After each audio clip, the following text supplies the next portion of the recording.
नमस्कार। एक बार फिर से आप सभी का स्वागत है आपके अपने चैनल पॉलिटिव विद उपेंद्र सर में। और आज के इस सत्र में हम बात करने वाले हैं कोडो मिलेट के ऊपर, यानी कि कोदो बाजरा के ऊपर, जिसके कारण कहा जा रहा है कि बांधवगढ़ टाइगर रिजर्व में कम से कम 10 हाथियों की मौत का ये कारण बना है। तो आखिर ये कोडो मिलेट है क्या, और जो कोडो पॉइजनिंग की बात हो रही है आखिर वो किस कारण से होता है, इस बात को हम लोग इस वीडियो में समझेंगे।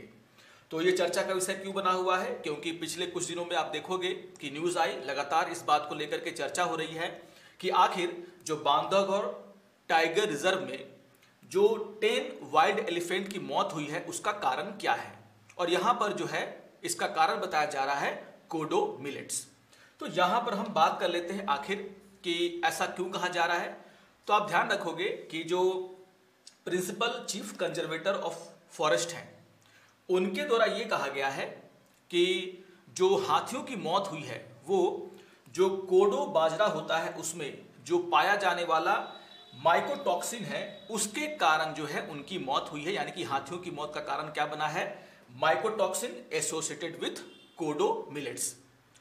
तो आखिर ये कोडो मिलेट्स है क्या, इसको कहाँ पर उगाया जाता है, कहाँ पर लोग इसका सेवन करते हैं, और आखिर जो कोडो से जुड़ा हुआ जो विषाक्तता है यानी कि जो पॉइजनिंग है वो कैसे होता है, इसको हम लोग यहाँ पर डिस्कस कर लेते हैं।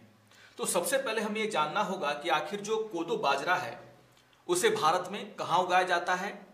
तो यहाँ पर आप देखोगे कि जो हम कोदो बाजरा की बात कर रहे हैं इसका साइंटिफिक नेम क्या है। साइंटिफिक नेम है पासपालम एस्ट्रोबिकुलेटम। तो याद रखिएगा इसके साइंटिफिक नेम को एग्जाम पॉइंट ऑफ व्यू से। और इसे जो है स्थानीय भाषा में जो है कोदरा और वर्गू के नाम से भी जाना जाता है। यानी कि जो कोदो मिलेट्स है, कोदो बाजरा है, उसे स्थानीय भाषा में जो है कोदरा या फिर वर्गू के नाम से जाना जाता है। और कहा जाता है कि ये जो फसल है भारत के अलावा Pakistan, Philippines, Indonesia, Vietnam, Thailand और पश्चिमी अफ्रीका में उगाई जाती है। इस बात को भी आप लोग जरूर नोट डाउन कर लेंगे एग्जाम पॉइंट ऑफ व्यू से। तो कई देशों में जो है कोदो बाजरा को उगाया जाता है, इसको लोग खाते हैं। तो भारत के अलावा किन और देशों में इस फसल को उगाया जाता है ये आपको ध्यान रखने की आवश्यकता है। यहां पर आपको यह भी ध्यान में रखना है कि 2020 का एक पेपर है, शोध पत्र है, जिसको हम लोग बोलते हैं न्यूट्रिशनल फंक्शनल रोल ऑफ कोदो मिलेट्स एंड इट्स प्रोसेसिंग। तो उसमें आप देखोगे ये कहा गया है कि जो कोदो बाजरा की उत्पत्ति हुई है वो भारत में हुई है और भारत से निकल करके अन्य देशों में गया है। तो इस जो शोध पत्र के मुताबिक क्या है कि जो कोदो बाजरा है उत्पत्ति कहां पर हुई है, तो भारत में हुई है। और मध्य प्रदेश में जो है इस फसल का सबसे ज्यादा जो है उत्पादन होता है। तो भारत में अगर देखा जाए तो जो मध्य प्रदेश है वो इस फसल का सबसे बड़ा उत्पादक राज्य है। अगर हम किन जलवायु में इस बाजरे की उत्पत्ति होती है, इसकी उत्पादकता होती है, तो इसको लेकर के अगर हम बात करें तो कहा जाता है कि उष्णकटिबंधीय और उपोष्ण कटिबंधीय क्षेत्र यानी कि ट्रॉपिकल एंड सब ट्रॉपिकल रीजन में कोदो बाजरा जो है उसकी खेती होती है। और यह सबसे उपयुक्त होता है जहां पर इन बाजरा को उगाया जा सकता है। इसके अलावा यह भी आपको ध्यान में रखना है कि खराब मिट्टी में ही जो मतलब कि जिसकी उपज कम होती है उसमें भी कोदो बाजरा की खेती अच्छी तरीके से की जा सकती है। और इसलिए आप देखोगे कि भारत के कई राज्यों में जो है इसकी खेती होती है। तो ये थोड़ा सा जो इंपॉर्टेंट पॉइंट है इसको आप लोग क्या करेंगे, ध्यान रखेंगे कि इस बाजरा की उत्पत्ति भारत को ही माना जाता है और भारत में मध्य प्रदेश में जो है इसका सबसे ज्यादा उत्पादन होता है। इसके अलावा किस जलवायु में इसका उत्पादन होता है सबसे अच्छा, तो आप ध्यान रखोगे ट्रॉपिकल एंड सब ट्रॉपिकल रीजन के जो क्षेत्र हैं वो इस बाजरा के उत्पादन के लिए सबसे उपयुक्त माने जाते हैं।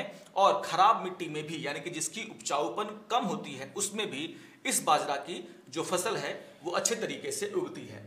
इसके अलावा आप देखोगे मध्य प्रदेश के अलावा भारत में जो है इस बाजरा की खेती जो है गुजरात में होती है, कर्नाटक, छत्तीसगढ़ और तमिलनाडु के कुछ हिस्सों में भी आप देखोगे कोदो बाजरा को उगाया जाता है। और इसका इस्तेमाल खाने में करते हैं लोग। खास करके आप देखोगे भारत के कई भागों में जहां पर इसकी खेती हो रही है वहां पर लोग जो है इसका जो इस्तेमाल है वो इडली बनाने में करते हैं, डोसा बनाने में करते हैं, पापड़ चकली इसको हम लोग बोलते हैं, उसको बनाने में इसका जो है उपयोग किया जाता है। तो कई प्रकार के फूड को बनाने में भी कोदो बाजरा का इस्तेमाल भारत में किया जाता है। अब यहां पर सवाल यह उठता है कि आखिर कोदो बाजरा को क्यों उगाया जाता है और जिन क्षेत्रों में इसको उगाया जाता है वहां पर इसका उपयोग क्या है। तो हमने क्या देखा कि भारत के कई राज्यों में इसकी खेती हो रही है और काफी सारे खाने पकाने में जो आप देखोगे फूड में इसका इस्तेमाल होता है।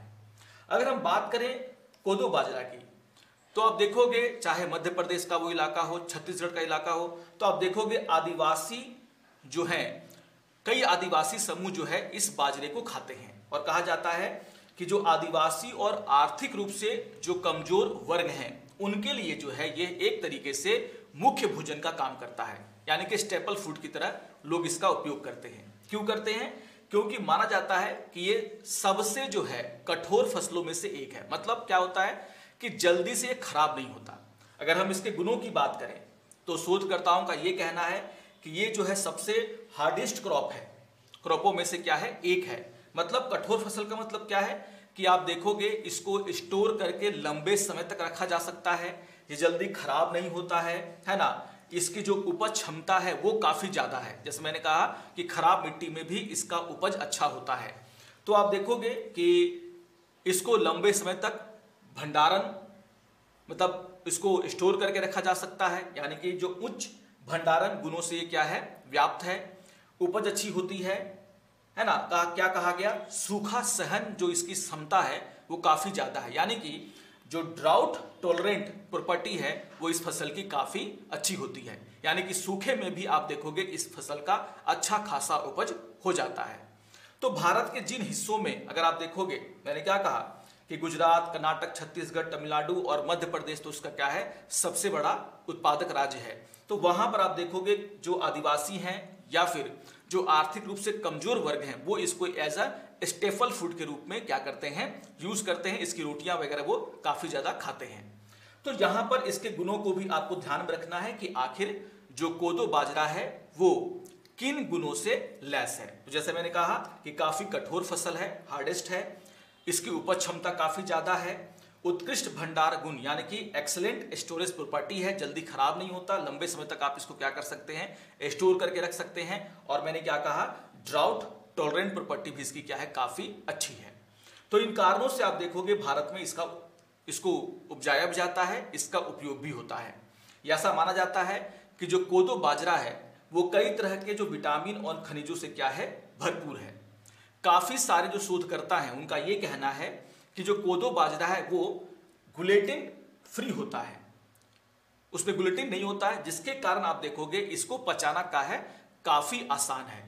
तो इसको पचाना काफी आसान है। कहा जाता है कि इसमें जो एंटीऑक्सीडेंट है वो भरपूर मात्रा में मिलते हैं जो कि हमारे शरीर के लिए काफी इंपॉर्टेंट हैं।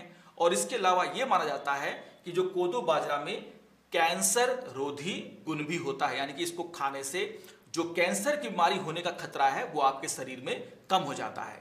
तो इसके कुछ बहुत ही प्रमुख उपयोग हैं जिसको कि आपको एग्जाम पॉइंट ऑफ व्यू से क्या करना है अपने पास लिख करके नोट बना करके रख लेना है कोदो बाजरा से रिलेटेड।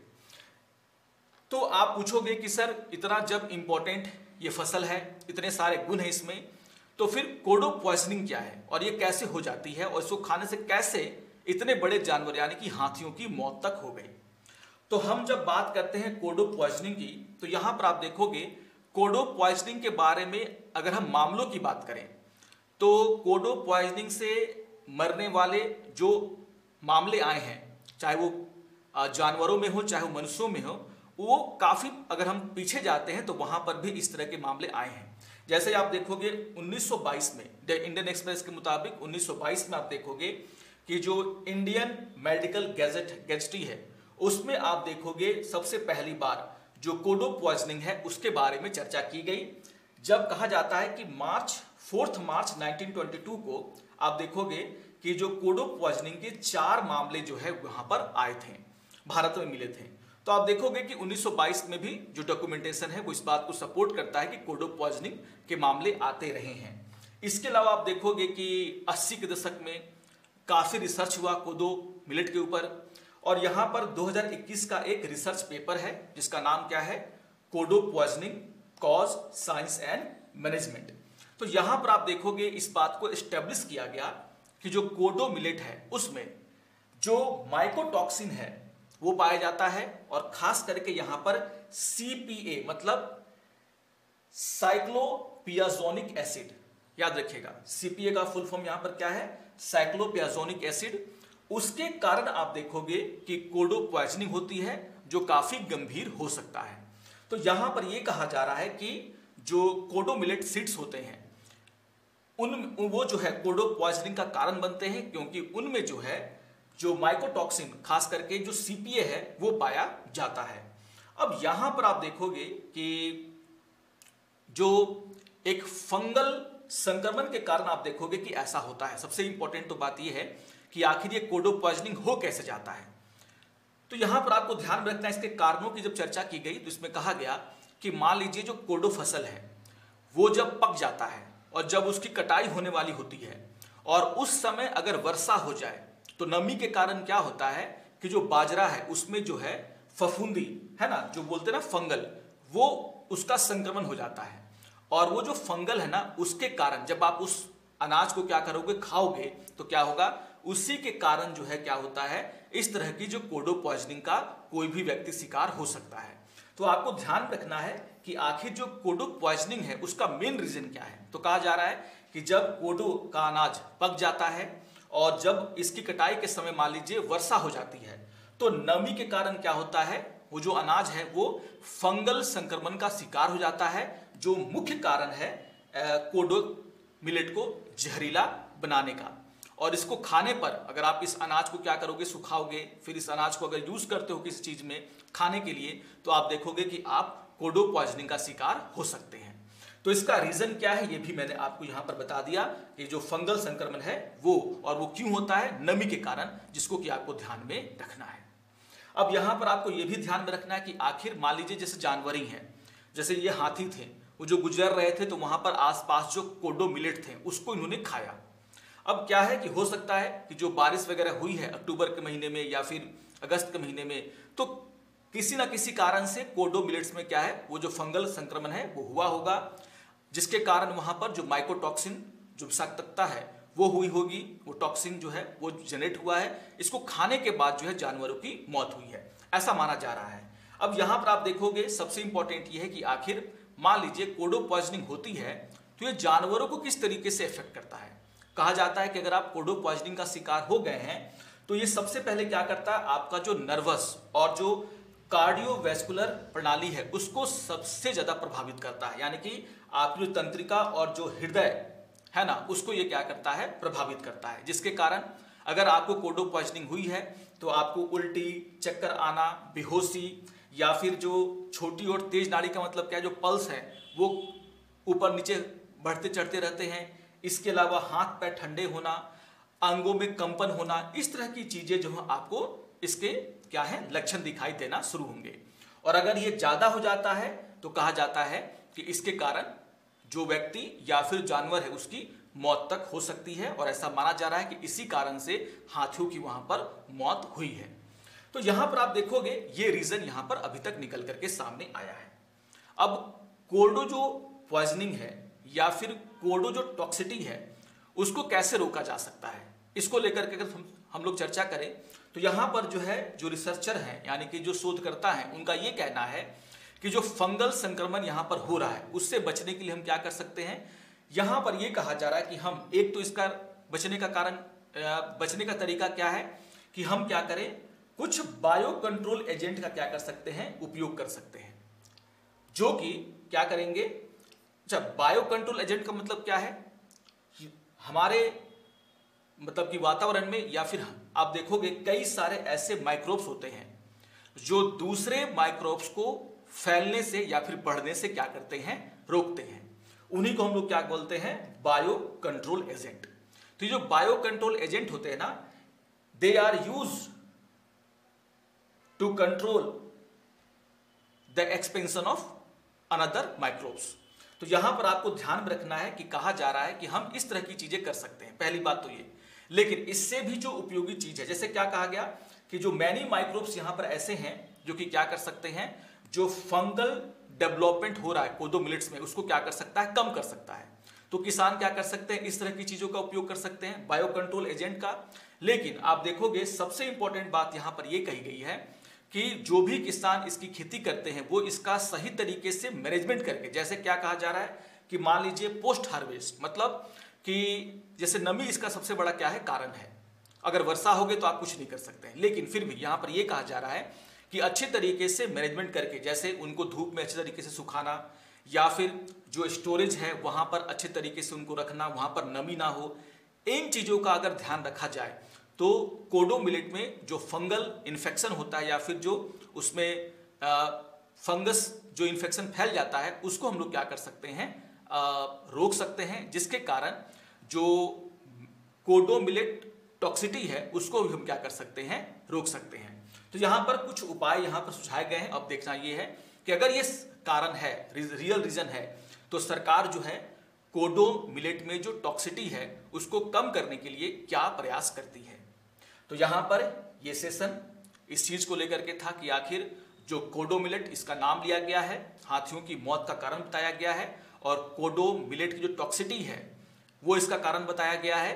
तो हमने एग्जाम पॉइंट ऑफ व्यू से देख लिया कि आखिर जो कोडो मिलेट है वो भारत में कहां पर उगाया जाता है, उसकी प्रॉपर्टीज क्या हैं, दुनिया के किस हिस्से में इसको उगाया जाता है और इसका उपयोग क्या है, और जो कोडो टॉक्सिटी है वो क्यों होती है ना।